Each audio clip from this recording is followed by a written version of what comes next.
세상을 요동케 하는 자, 잠든 세상을 흔들어 깨우는 자들이라고 하는 제목 가지고 함께 하나님의 말씀을 나누려고 합니다.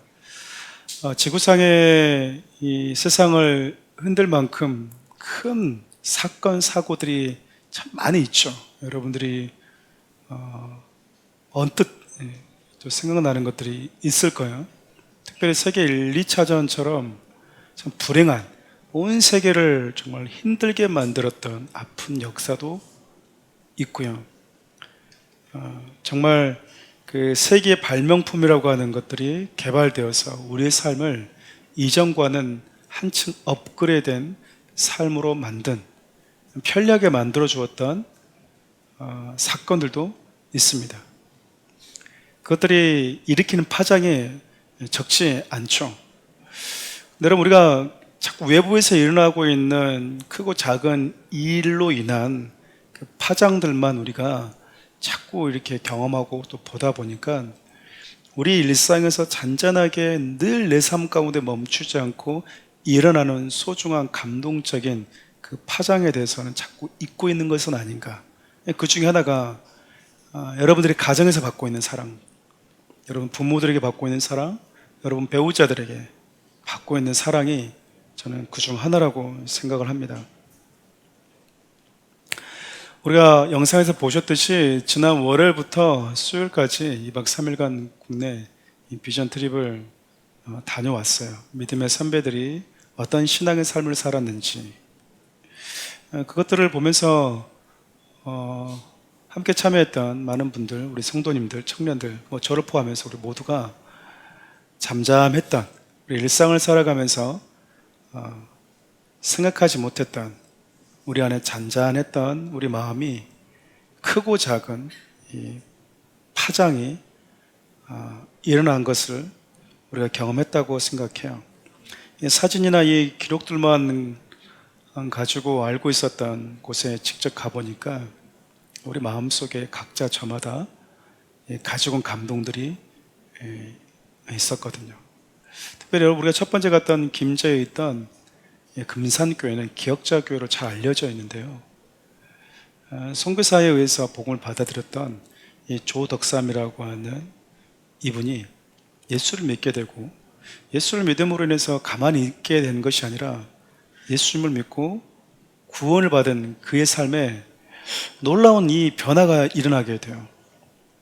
그 변화 중 하나가 뭐냐면 예수님이 죄인된 자기를 섬겼던 것과 똑같이 죄인된 저주받은 자기를 섬겼던 것과 똑같이 그 주인이자 상전이자 양반이었던 그가 자기 집에 노비였던 마부로 들어온 그 종인 이자익이라고 하는 이 청년을 섬기게 됩니다.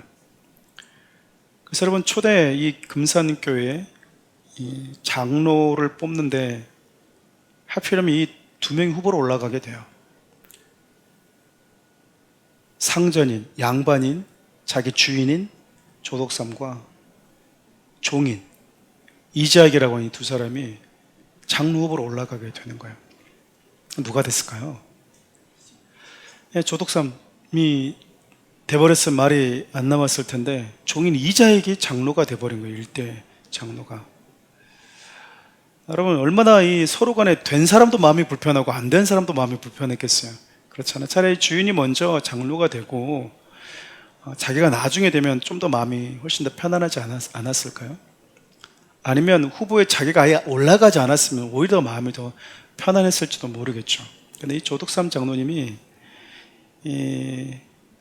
그 장로의 일로 인해서 잘못하면 교회가 시끄러워질 수 있는 그 상황에서 이번에 한순간 그 파열음을 잠재워버렸는데요. 그 중에 하나가 그게 말이었어요. 이자익을 띄워줍니다. 이 친구가 나보다 훨씬 더 신앙에 있어서 깊습니다.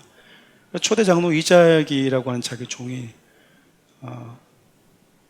장로가 되죠. 근데 여러분, 이게 보고 있으니까 말씀 보는 것도 그렇고 신앙도 그렇고 깨닫는 것도 탁월한 거예요. 그래서 이 친구를 신학교로 보내줍니다. 신학교를 보내서 이 친구가 목사가 되게 되죠. 근데 그걸로 끝나는 것이 아니라 자기 종이었던 이자익이라고 하는 이 친구가 목사가 되자 금산교회, 자기 교회로 담임 목사님으로 모셔와요. 여러분, 우리는 설교를 들을 때 자꾸 인간적인 관계적인 부분을 좀 많이 영향을 받는 것 같아요. 예컨대 그런 것이죠. 목사님이 지금 나이가 몇 살이지? 제가 금요기도 때도 잠깐 언급했었는데요. 제가 전도사 때 교회를 이렇게 쭉 둘러보면서 또 섬기면서 가장 많이 들었던 말들 중에 하나가 이 연세 드신 권사님들께서 이런 말씀들 참 자주 하시더라고요. 우리 전도사님 나이 몇 살? 3살 뭐 이래야 되나? 그러면 우리가 몇 살? 그러면요, 지금은 제가 제 나이를 언급하지 않는데 그때는 철이 없으니까 30 몇 살입니다. 그러면 우리 막내 아들하고 혹은 우리 큰 아들하고 나이가 같네. So what? 그래서 어쩌자는 거지? 여러분, 그러고 나서 제가 딱 강단에 서서 딱 설교를 하잖아요. 그럼 그 권사님들이 딱 앉아있으면 권사님들 저를 어떻게 보는 것 같을까요? 나이가 어리지만 하나님의 말씀을 전하는 주의 종, 하나님의 말씀을 전하는 자로 보이는 게 아니라 우리 아들하고 나이가 같지, 이런 눈빛으로 쳐다보는 것 같은 거예요. 여러분, 설교가 되겠어요? 일단 설교가 안 됩니다. 설교가 안 돼요. 우리 담임 목사님 있잖아. 우리 담임 목사님도 우리 큰아들하고 나이가 비슷해. 그런 얘기를 자꾸 왜 하시는지 모르겠어요. 여러분, 그렇게 얘기하는 순간 설교가 들릴까요, 안 들릴까요? 여러분, 근데 이 주인이었던, 상전이었던 이 조덕삼 장로님이요, 자기가 종으로 부리던 그 친구를 자기 담임 목사님으로 모셔왔다니까요. 그냥 그 어딘가에서 목회 잘하고 있으면 격려해도 충분하잖아요. 후원하면 충분하잖아요. 근데 굳이 자기 교회 담임 목사님으로, 자기는 뭘로 섬기고요? 장로로 섬기고. 이게 여러분, 저와 지금 여러분과 제가 살고 있는 지금 이 시대 21세기가 아니고요, 자유민주주의라고 하는 이 사고와 이념이 너무나 일상적인 지금 이 시대가 아니라 상정과 천면이 확연하게 구별되는 조선시대였거든요. 유교 문화가 사회 곳곳에 영향력을 절대적으로 미치고 있는 곳이었다고요. 그런 생각을 해본 거죠. 여러분, 조덕삼 장로님이 이 일을 양반으로서 종을 섬겼을 때 그 주위에 있던 같은 양반들은 어떤 마음이었을까요? 야, 너 정말 멋지다. 야, 참 너의 그 삶이 참 특별해 라고 했을까요? 아니면 양반 망신 다 시킨다고 그랬을까요? 참 양반 망신 다 시킨다. 왜 자꾸 노비를, 저 천민을, 태생 자체가 종인 저 친구를 저렇게 떠받드는 건데 너는, 그럼 그런 비아냥을 듣지 않았겠어요? 여러분, 근데 그가 자기의 종이었던 이자익을 목사님으로, 자기 담임 목사님으로 섬길 수 있었던 이유는 딱 하나였거든요. 뭐였을까요? 예수님이 자기를 섬겼던, 그분이 친히 보여주셨던 그분의 삶이 유일한 기준이었어요. 여러분 삶의 기준이 주의 사람들이 되지 않기를 바라요. 여러분들이 예수님을 바라보고 가는 데 있어서 누군가의 말, 목회자인 저의 어떤 실수, 어눌한 표현들 되지 않기를 바라요. 여러분, 우리 그렇게 되면 아무것도 못합니다. 사람들 자체가 얼마나 이 변덕스러운데 사람에다가 기준을 두고 신앙생활을 할 수 있단 말이에요. 여러분, 그러면 우리 오래 못해요.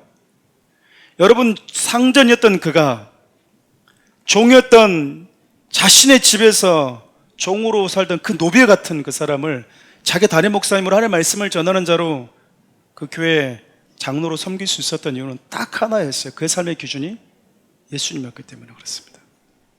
예수님이었기 때문에. 여러분, 복음은 그 듣는 그 사람의 마음을 가만히 내버려 두는 게 아니고요, 요동치게 만들어요. 나 혼자 이렇게 한다고 해서 뭐 유교적인 사회가 달라질까? 아니요. 달라지든 달라지지 않든 복음은 조덕삼이라고 하는 그 인격체와 그 마음과 그 심령에서요 놀라운 파장을 일으켰다 그 말이에요. 가만히 있으면 안 될 만큼 그 삶을 계속해서 소란스럽게 만들었던 거예요. 또 하나 우리가 갔던 곳이 손양원 목사님의 순교 기념관이었거든요. 자신의 두 아들을 살해했던 원수를 자기의 양 아들로 손양원 목사님이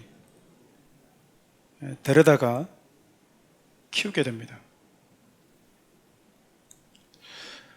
여러분, 자기 두 아들을 죽인 아들을 부모는 어떻게 대해야지 마땅할까요?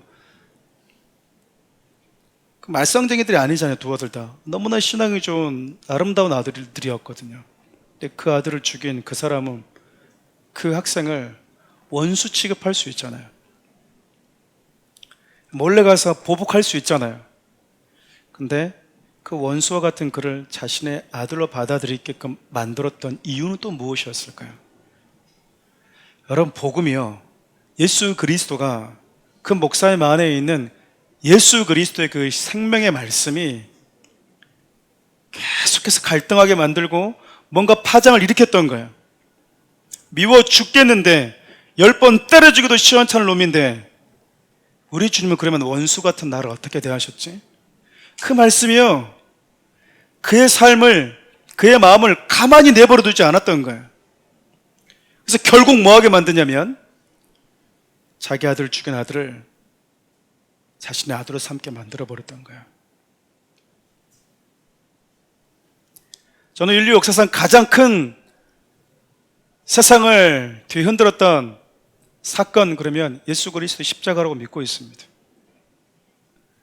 여러분, 예수님이 이 땅에 오시면서 잠들어 있던 세상, 하나님 없이 살아가던 삶에 너무 익숙해져 있는 세상, 죽는 것은 정말 당연한 거지 라고 살아가는 이 세상을요 뒤흔들어 버렸어요. 인간은 하나님 없이 사는 것이 결코 당연한 것이 아니다. 인간에게 죽음은 당연한 것이 아니다. 그것에 익숙해서 침묵하고 잠들어가는 세상을 우리 주님이 오셔서 뒤흔들고 깨웠던 그 사건이 십자가 사건이기 때문에 그래요. 오늘 저와 여러분들이 읽었던 이 말씀을 보면, 오늘 본문의 말씀을 보면 예수님과 똑같이 가는 곳마다 그 지역과 그곳에 사는 사람들을 소란케 만들었던 인물이 또 등장을 해요. 바로 바울과 실라, 디모데, 바울의 선교 팀들이었습니다. 여러분과 이미 이 수차례 나눴듯이, 여러분 빌립보까지 왔던 이유는 그들이 임의로 계획해서 온 게 아니고요, 성령님이 인도하신 대로 왔거든요. 그분이 인도하신 대로 따라왔어요. 여러분, 하나님이 여러분 삶을 인도해서 어떤 목적지까지 왔다 그러면 우리는 자연스럽게 뭘 기대할까요? 하나님이 나를 인도하셨으니까 내 삶에 분명한 어떤 크고 작은 형통함이 주어질 거라고 생각하지 않나요? 근데 여러분, 예수님이 가라고 하신 대로 성령이 이끌려서 왔는데 그들을 기다리고 있었던 것이요, 오해, 비난, 조롱, 옥의 갇힘이었어요. 여러분, 마태복음 16절 보면 예수님께서 그런 말씀을 하시죠. 너희들이 나를 따라오려면 네 자신을 부인하고 십자가를 지고 나를 따라와야 된다. 여러분, 예수님은 우리에게, 당신을 믿고 따라오려고 하는 자들에게 피곤함을 무릅쓰고 예배하고 땀 흘려 수고하는 것들을 가지고 주님의 나라를 위해서 쏟아붓겠다고 하는 저와 여러분들에게, 그래 고생한다, 기특하다, 피곤한다, 여기까지 오느라고 애썼다, 이 정도도 어디냐 라고 말하는 게 아니고요, 너희들이 굳이 나를 따라오려면 십자가 져야 되는데 괜찮겠니? 십자가 진다라는 게 뭘까요? 우리 주님이 저와 여러분들을 구원하기 위해서 걸어가셨던 모든 삶의 여정을 뜻하잖아요. 여러분, 하나님이신 예수님이 이 땅에 오셨을 때 요한복음은 그렇게 소개를 합니다. 당신이 창조한 땅에 왔는데 세상에 알아보지 못했대요. 주인을 못 알아봤답니다. 당신이 창조한 사람들에게 왔는데 환영받지 못했대요. 예수님 마지막 십자가에 못 박히시기 전에 당신 사랑한 제자들을 위해서, 당신이 구원하기를 원하는 자들을 위해서, 저와 죽음 아래에 있는 인류를 위해서 땀방울이 핏방울이 되도록 기도하셨다고 하거든요. 제자들이 자기를 버리고 다 떠납니다. 어떤 제자는 자기를 팔아버렸어요. 그래도 포기하지 않고 간 길이 십자가의 길이거든요. 여러분, 예수님을 믿는다는 것은요, 바로 이 길을 가는 겁니다. 내가 예수님을 바라보고 따라가는 것, 다시 말하면 예수님이 나를 구원하기 위해서 가는 그 여정 가운데 그분이 받았던 모든 수치와 모욕을 그분이 감내해냈던 것처럼, 내가 우리 주님을 바라보면서 걸어가는 그 과정 가운데 겪는 수많은 오해와 비난과 조롱까지 다 감내할 줄 아는 것, 그게 여러분 십자가를 가는 거거든요. 여러분, 예수님께서 오병이어 기적을 행하시죠. 떡과 이 물고기를 가지고 5,000명이 넘는 사람을 먹이셨어요. 그럼 그들이 그거 먹고 나서요, 내가 예수님 잘 믿고 따라다니면 예수님이 내 삶 가운데 참 많은 것들 또 주시겠구나 라고 생각한 거야. 여러분들이 생각하는 것처럼 내 앞길을 좀 활짝 열어주시겠구나, 성공의 가도를 갈 수 있도록 해주시겠구나, 그런 생각을 한 거죠. 근데 우리 주님이요, 십자가를 얘기하셨어요. 아니, 그때 여러분 그 친구들이 전부 다 예수님을 떠났거든요. 예수님 안 잡으셨습니다. 예수님 안 잡으셨어요. 쉽게 말하면 여러분들에게 제가, 여러분 예수 믿는 길은 그 길이 아니고 예수 믿는 것이 바로 이런 겁니다 라고 얘기했는데, 여러분들이 목사님 그렇게 부담스러운 건 나 안 할 건데요, 그럼 저는 교회는 아닌 것 같아요, 그러고 갈 때 안 잡았다 그 말이에요. 형제님 자매님, 한국말 끝까지 들어보셔야죠. 그러나 예외도 있습니다, 이렇게 말하지 않았다라는 거예요.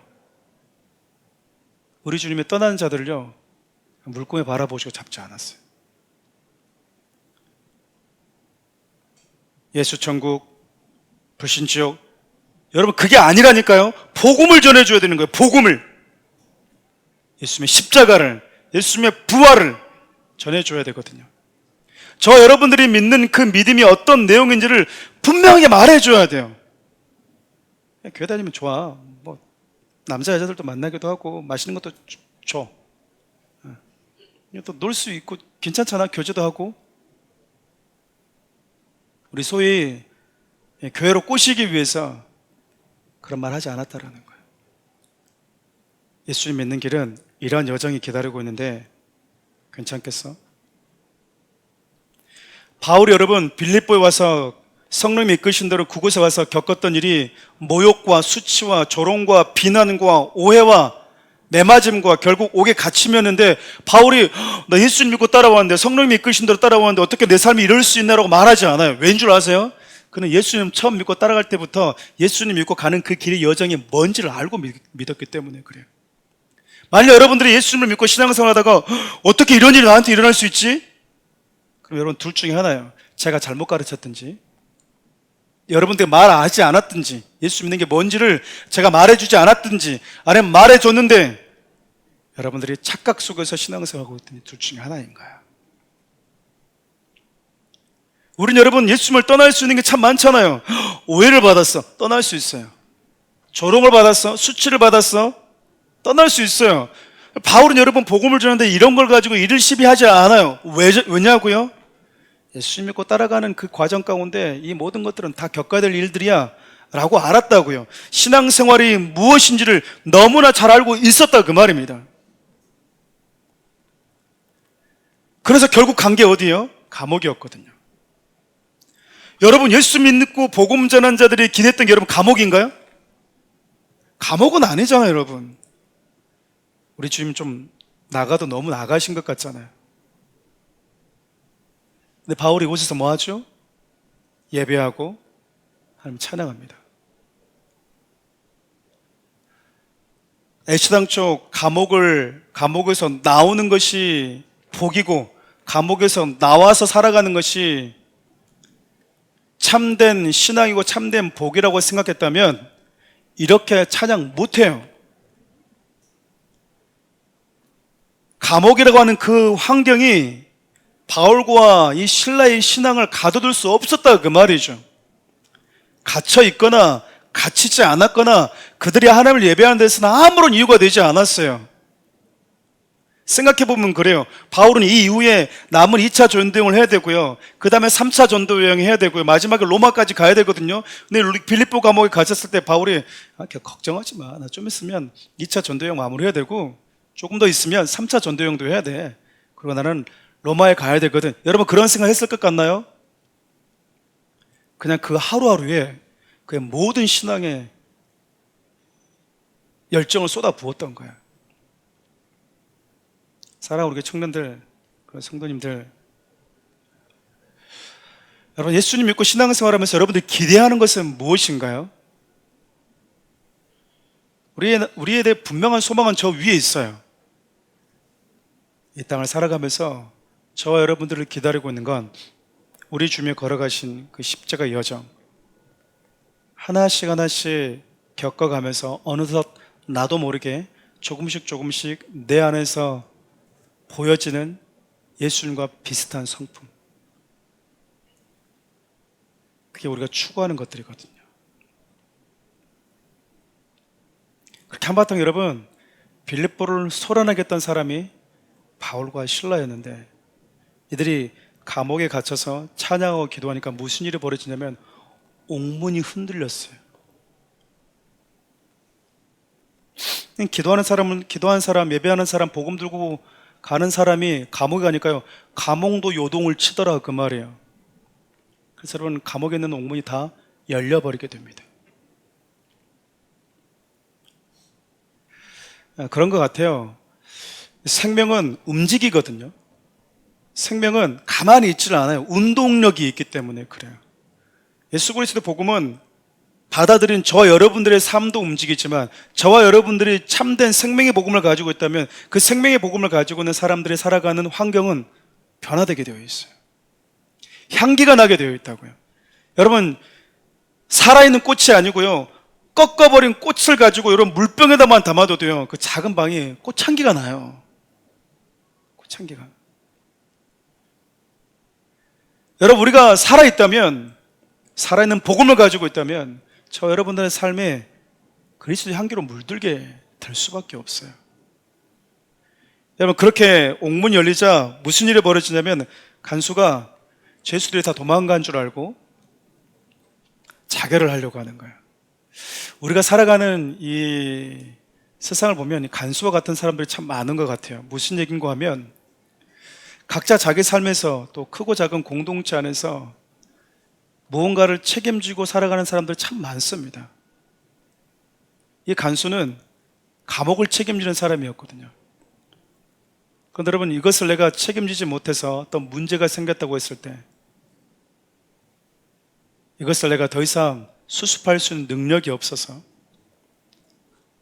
마음이 좌절되어서 스스로 목숨을 끊음으로 이 모든 것들을 회피하고 모든 것들을 해결하려고 하는 일들이 우리가 사는 세상에도 있기 때문에 그래요. 근데 여러분, 바울과 실라가 옥문이 열렸는데 도망가지 않아요. 여러분, 죄수들에게 있어서 옥문이 열렸으면 가장 먼저 해야 되는 일은 열린 문을 향해서 도망가는 겁니다. 근데 바울이 도망가지 않았어요. 왜였을까요? 그들에게 있어서는 옥문을 나가는 게 목적이 아니었거든요. 감옥을 나가는 것이 인생 최대 목적이 아니었어요. 복음을 전하는 것이, 자기가 받은 사명을 살아내는 것이 목적이었기 때문에 그렇습니다. 여러분, 스스로 자결하려고 하는 그 간수를 향해서 바울과 실라가 소리쳐요. 죽지 말라고. 그들 곁에 바울과 실라가 머물러 있지 않았으면 이들은 죽었을 거예요. 지나고 나니까 옥에 갇힌 줄 알았는데 우리 주님이 옥에 있는 이 간수를 위해서 자기를 보냈던 거죠. 그래서 빌립보 교회가 루디아라고 하는 여인과 여기서 회개한 이 간수들로 인해서 시작되었다라고 학자들이 추론하고 있어요. 놀랍죠? 참 놀라운 일이죠. 복음을 가진 사람들이 일으키는 크고 작은 이 파장으로 인해서 감옥에 있는 그 간수들의 마음과 이들의 심령까지 하나님이 움직이시고 결국 그들을 통해서 빌립보의 교회를 시작하시는 분이 하나님이셨어요.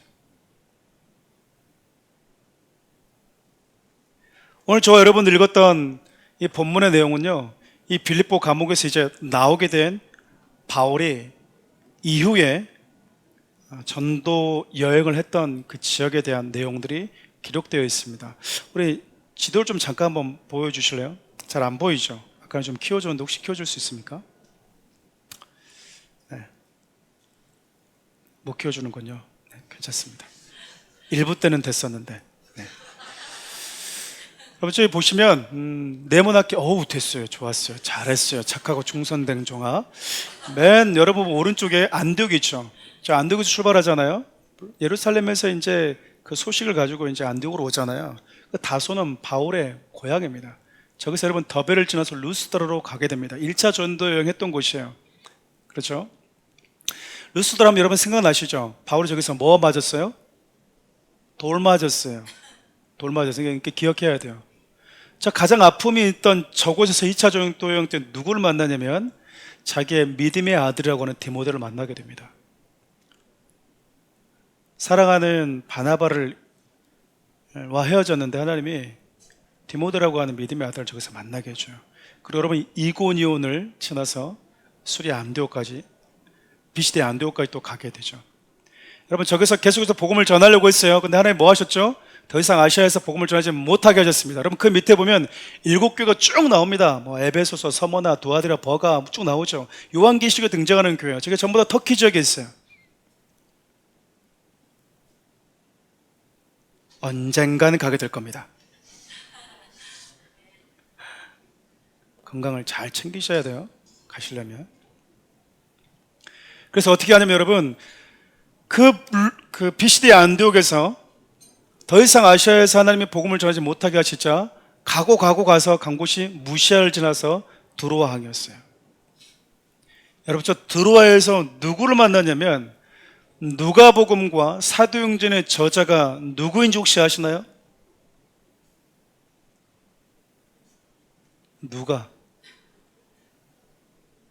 누가를 만납니다. 저 드로아에서부터 사도행전의 저자가 어떻게 표현할 수 있냐면 이 전도 일행을 바울이, 신라가 이렇게 쓰는 게 아니고 우리가라고 표현하거든요. 그래서 드로아에서 의사연 누가를 만났을 것이다라고 많은 학자들이 추정합니다. 저 누가가요, 바울이 마지막 로마 감옥에 갇혀서 가장 외롭고 힘든 시간을 지낼 때 마지막까지 바울 곁에 있어줬던 사람 중에 한 명이었어요. 어찌됐건 여러분 저 드로아에서 배를 타고 유럽의 첫 지역인 빌립보로 가게 되는데 저긴 여러분 로마의 퇴역 장군들을 살 수 있도록 기획한 기획도시 중에 하나예요. 로마가 여러분 너무나 거대했기 때문에 젊었을 때 국가를 위해서 싸웠던 이 퇴역 장군들을 어떻게 처우해야 될지를 모르는 거죠. 그들 처우하기 위해서 기획된 도시 중 하나가 빌립보였습니다. 그러니까 여러분 빌립보는 로마에 대한 충성도가 아주 높은 도시 중에 하나였던 거예요. 저곳에서 바울이 앞서 얘기했던 것처럼 루디아를 만나게 되고 빌립보 감옥에서 간수들에게 복음을 전하고 그리고 그곳에 빌립보 교회가 세워지게 됩니다. 감옥에 나와서 떠났던 곳이 데살로니가 지역이었어요. 여러분 데살로니가 지역에 도착하게 되는데 이 데살로니가 지역에서 바울이 오랫동안 머물지 못합니다. 한 3주간 말씀을 전했지만 많은 사람들이 믿음 안에 들어오고 거룩한 이 헬라인 귀부인들이 믿음을 받아들이게 됐어요. 문제가 생겼어요. 강경파 유대인들이 자신의 유대교에서 예수를 믿는 자들로 많아지는 것을 보고 이 시기심에 불타서 바울과 바나바 일행을 잡아 죽이려고 했거든요. 우리 4절부터 5절 말씀 함께 읽어볼까요? 그 중에 어떤 사람 곧 경건한 헬라인의 큰 무리와 적지 않은 귀부인도 고난을 받고 바알과 신라를 따르나 그러나 유대인들은 시기하여. 제가 이렇게 복음을 전할 때도 마찬가지지만 말씀을 들을 때 지금껏 여러분들은 이제 이 자리에서 설교를 해본 경험이 없으시겠지만 저는 여러분들이 있었던 자리도 있어보고 이곳에도 있어봤거든요. 근데 말씀을 전하게 되면 항상 영적인 양극화 현상이 나타납니다. 그 양극화된 현상이라고 하면 완전 상반된 반응이에요. 하나는 이 귀부인들처럼 말씀을 받고 예수님을 더 따라야 되겠다라고 하는 자들이 있는가 하면 말씀을 거부하고 대적하는 자들이 있기 때문에 그래요. 늘 그렇습니다. 늘. 바울이 복음을 전할 때도 마찬가지였어요. 여러분, 바울이 전했던 복음이 무엇이었냐면 이들에게 이렇게 전한 거예요. 예수 그리스도가 십자가에 죽으셨고 그분이 부활하셨는데 다시 너희들에게 보내주겠다고 하는 그 예수가 바로 이분이다라고 전한 거예요. 다시 말하면 저와 여러분들이 믿고 있는 예수 그리스도의 십자가와 부활을 전한 것이죠. 여러분, 어려운 설교를 바울이 했던 게 아니에요. 바울이 전한 복음은 아주 단순했습니다. 저와 여러분들이 할 수 있는 것들이에요. 근데 우리는 왜 못한 줄 아세요? 이렇게 빈약한 논리를 가지고 전하면 믿을까? 이렇게 전한다고 해서 과연 그 사람이 예수를 믿을까? 교회를 올까? 라고 하는 복음이 가지고 있는 능력을 과소평가하기 때문에 그래요. 여러분들이 가지고 있는 그 어떤 지혜와 그 어떤 능력보다도요, 이렇게 단순한 십자가와 부활의 복음에 능력이 있다니까요. 능력이 있어요.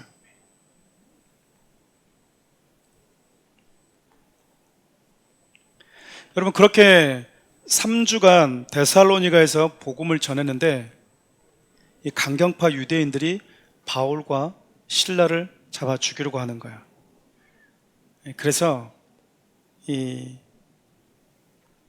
바울이 복음을 전하고 그 복음을 듣고 따랐던 사람들, 특별히 야손이라고 하는 이 사람이 바울과 신라를요, 밤중에 배려로 보냅니다. 배려로. 그래서 이 데살로니가에는 바울이 오래 있지 못해요. 한 달가량 밖에 있지를 못합니다. 그래서 데살로니가를 보면 바울이 데살로니가 교회 성도들 향한 애틋함이 많이 묻어 있어요. 왜냐하면 오래 머물지 못했었거든요. 그리고 나서 온 곳이 베레아였어요. 베레아에 왔더니 여러분, 말씀을 전하니까 이곳은 데살로니가보다도 더 폭발적으로 많은 사람들이 믿음을 받아들였던 겁니다. 우리 6절 말씀 읽어볼까요? 발견하지 못함에 야손과 미 형제들을 끌고 읍장으로 가서 소리질러 이르되 천하를 어지럽게 하는 사람들이 여기도 이름에. 우리 17절부터 12절 말씀 함께 읽어볼까요? 베레아에 있는 사람들은 데살로니가에 있는 사람들보다 더 너그러워서 간절한 마음으로 말씀을 받고 이것이 그러한가요? 날마다 성경을 상고함으로 그 중에 믿는 사람이 많고 또 헬라의 귀부인과 남자가 적지 아니하나. 이 강경파 유대인들이 데살로니가에서 바울과 바울의 일행을 내쫓았던 그 명분이 무엇이었냐면요, 이들은 이 데살로니가 지역을 소란케 하는 자들이다라는 거였어요. 그래서 여러분, 이 시장 쪽으로 가서 이 불량배들 있죠, 이 불량배들을 선동해 가지고 바울과 전도하는 일행을요, 데살로니가에서 완전 내쫓아 버립니다. 자신들이 가지고 있는 진짜 본심은 복음을 전하는 이들이 싫었거든요. 그런데 외적으로, 사회적으로 사람들에게 공감을 얻기 위해서, 자신들 의견에 동조하기 위해서 내세웠던 거짓된 프레임은, 이들은 이 조용한 데살로니가, 살기 좋은 데살로니가, 이 지역을 너무나 시끄럽게 하고 소란스럽게 하는 장본인들이다 라고 프레임을 씌웠던 거예요. 여러분, 지금도 여러분 자세히 보시면 사회주의 국가도 그러고요, 교회 역사적으로 보면 교회를 핍박했던 수많은 통치자들이 그랬습니다. 자신들의 실패한 이 정치를요, 회피할 수 있는, 책임을 떠넘길 수 있는 가장 만만한 집단들이 기독교인들이었어요. 그래서 여러분, 로마의 이 밤은 기독교인들을 장대 위에 매달아서 화형시켜서 피웠을 정도로 수많은 기독교인들이 죽습니다. 기독교는 아편이다 라고 하는 이 말들이 사회주의에서 만들어진 거거든요. 왜 그럴까요? 자신들의 탐욕적인 사회를 만들어가기 위해서는 기독교인들이 가지고 있는 이 신앙 복음이 방해가 된다라는 거예요. 여러분, 우리 위에 있는 나라도 마찬가지지만 지금도 존재하는 사회주의 국가를 보면요, 얼마나 자기 민족들을 많이 죽였는지 몰라요. 1, 2만 명이 아니고 몇십만 명이 여러분 거의 100만 단위예요. 중국은 여러분 몇백만, 몇천만 명을 죽입니다. 자기 국가를. 기독교인들 다 죽이고요, 안경 쓰고 좀 똑똑해 보이는 사람들은 다 죽였어요. 여기 있는 분들은 아마 다 죽을 거예요. 다 똑똑해 보여. 그래서 여러분, 공산주의자 딱 만나면 뭐부터 벗어야 돼요? 안경부터 빨리 벗기 바랍니다. 빨리 벗고. 뭐 해야 돼요? 연기를 해야 돼요. 무슨 연기? 연구. 바보 연구. 네? 이렇게 하면 살 길입니다. 손을 까칠까칠하게 막 땅바닥에 긁으면서 해야죠. 그렇게 여러분 거짓된 프레임을 씌우거든요. 여러분 멀리 갈 것도 없어요. 여러분 코로나 시대를 보면 교회가 얼마나 세상으로부터 핍박받았는지 몰라요. 기독교대에서 안티적인 몇몇 언론들과요, 정치적 세력들이요, 코로나는 교회 때문이다, 이 프레임을 완전히 만들어버렸거든요. 코로나가 번지는 건 다 교회 때문이야. 다 잘하고 있고 다 잘 지키고 있는데 다 교회 때문이야. 그래서 여러분, 교회가 얼마나 부정적인 영향을 많이 사회로부터 받았는지 몰라요. 교회 가면 이상한 집단들이 가는 곳으로 치부되었고요, 정말 이 사회를 어지럽게 하는 그 이상 그 이하도 아닌 진짜 사회적으로 아주 문제가 많은 집단으로 치부되어서 교회가 참 많이 문을 닫았습니다. 바울 일행도 똑같은 취급을 받게 되었어요. 그래서 결국 베레로 오게 되는데, 그 베레에서 복음을 전하자 수많은 이들이 참 감사하게도 주님께 돌아왔어요. 근데 여러분, 앞서 읽었던 것처럼 이 강경파 유대인들, 데살로니가 지역에서 바울과 이 실라 일행을 쫓아냈던 강경파 유대인들이요, 걔들이 베레아까지 갔다고? 가만히 안 있고요, 베레아까지 쫓아오는 거예요. 참 이걸 보면 하나님의 열심, 바울을 향한, 실라를 향한 이 하나님의 열심도 참 대단한데, 이 마귀의 열심도 참 끈질기다라는 생각이 들어요. 여러분, 마귀는요 한 번으로 멈춘 적이 없어요. 여러분들이 가지고 있는 하나님을 향한 아름다운 신앙의 고백 한 번 했다고 해서요, 마귀가 포기하지 않아요. 욥이 여러분 하나님께서 기뻐하시는 믿음의 고백을 하거든요, 사단이 가만히 있지 않습니다. 또 옵니다. 다윗이 여러분 그의 인생 가운데 하나님 기뻐하시는 믿음의 삶을 충분히 살아냈음에도 불구하고요, 사단이 떠나가지를 않아요. 여러분 오늘 내가 함께 하나님 앞에 기도하고 어떤 하나님의 응답을 받고 하나님 행하신 일들을 보고 하나님이 내 삶 가운데 어떤 문제를 해결해 줬다고 해서 여러분 만족하지 마세요. 하나님의 살아계심을 우리가 느낄 수는 있지만 사단은 또 옵니다. 여러분 인생 끝날까지 사단이 틈을 보기 때문에 그래요. 가만히 있는 녀석이 아니에요. 여러분들이 가지고 있는 상처, 여러분들이 가지고 있는 트라우마, 여러분들이 겪었던 수많은 긍정적이든 부정적이든 그 수많은 사건들을 가지고 여러분들의 마음을 얼마나 이간질시키고 흐트러 버리는지 몰라요. 할 수만 있다면 믿음을 완전히 무너뜨려 버립니다.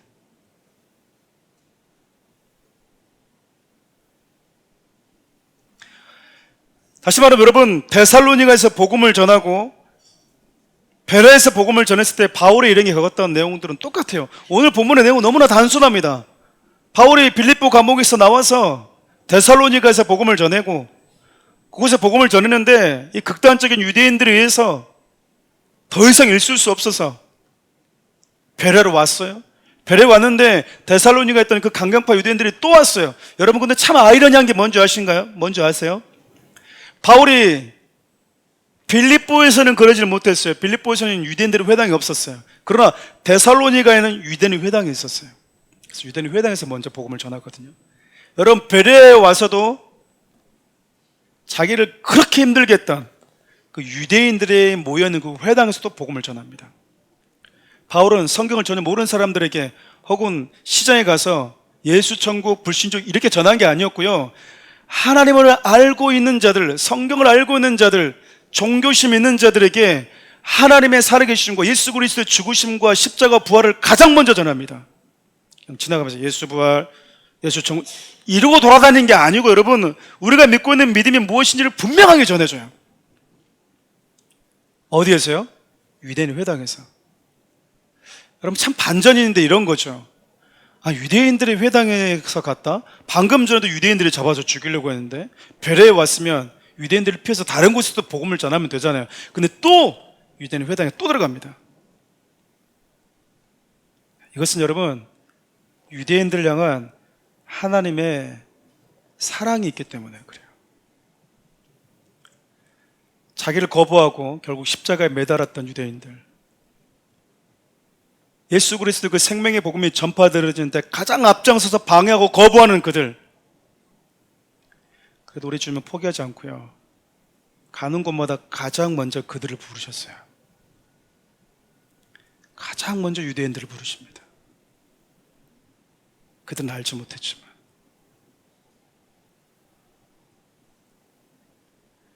우리는 안 가고 싶잖아요. 근데 왜 그렇게 했을까요? 바울과 실라 안에 있는 생명의 복음이 그들의 마음을 요동케 하고 그들이 가는 곳곳마다 생명의 복음으로 인한 파장과 요동침과 소란을 일으키게 만들었기 때문에 그렇습니다. 말씀 마무리하려고 합니다. 말씀을 시작하면서 2박 3일간 비전 트립에 대한 설명을 잠깐 했었는데요, 금산교와 애양원에 위치한 손양원 목사님 순교지는요, 개인의 신앙의 아름다움이 묻어있는 곳이에요. 우리가 이제 일상을 이렇게 분주하게 살아가다 보면 많이 놓치거든요. 근데 이런 곳에 가게 되면 우리 잔잔했던 우리의 마음이 이렇게 막 불쑥불쑥 뭔가가 일어나요. 우리 마음이 요동치게 되는 거죠. 복음은 여러분, 우리 마음을 요동치게 만들어요. 그래서 이런 질문을 하게 만들어요. 나는 과연 잘 살고 있나? 나도 과연 그들과 같은 상황에 처했다면 믿음을 지킬 수 있을까? 나는 무엇을 위해 살고 있지? 나의 믿음은 얼마나 견고한가? 여러분, 이런 질문들이요, 나를 지금 내 마음을 이미 흔들어 놓았다라는 뜻이잖아요. 근데 여러분, 개인의 신앙의 여정, 신앙의 아름다움이 묻어있는 금산교회와 이 손양원 목사님 순교지 기념관과 달리요, 성도들이 한꺼번에 순교했던 염산교회는 좀 독특했습니다. 사진 한번 보여주실래요? 저게 뭐죠? 돌이죠.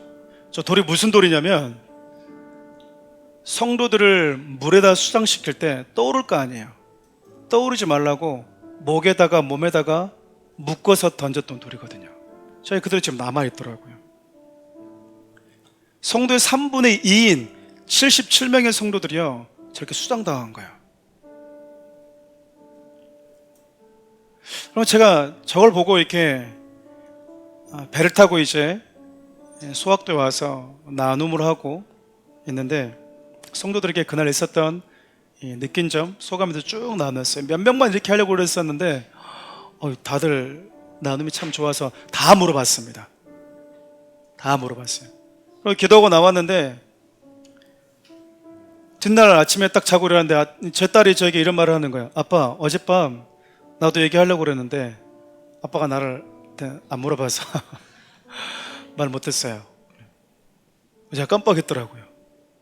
우리 집에 둘째와 셋째에 대해서는 제가 그렇게 물어보기에는 아직 어리지만 첫째는 중학교 2학년이니까 물어볼 수 있는데 제가 깜빡한 거예요. 아빠 미안해, 아빠가 깜빡한 것 같아. 근데 제가 물어보지 않는데 이 친구가 저에게 그런 얘기를 하는 거예요. 아빠, 염산교회에서 어린 자녀들과 함께 순교했던 목사님의 가정이 있었거든요. 목사님 사모님, 아들들, 자녀들 한꺼번에 다 죽은 거예요. 그 초등학생도 안 된 유치원생 같은 아이들까지. 근데 그 장면이 이 아이의 마음에 들어왔나 봐요. 그 이야기가 이 아이의 마음을 이렇게 요동치게 만든 거죠. 저한테 물어보는 거예요. 아빠는 만일 그 목사님이 있었던 그 자리에 있었으면 아빠는 믿음을 지켰을 것 같아요? 나한테 물어보더라고요. 저 어렸을 때 참 많이 했던, 제 스스로에 던졌던 질문인데 우리 딸아이한테 들으니까 참 당황스러웠어요. 제가 역질문을 했습니다. 우리 딸은 아빠, 나는 아빠가 한도로 했을 것 같아. 아빠가 부인하면 나도 부인했을 것 같고, 아빠가 믿음을 지키면 나도 지켰을 것 같아. 그러면서 이 얘기를 하는 거죠.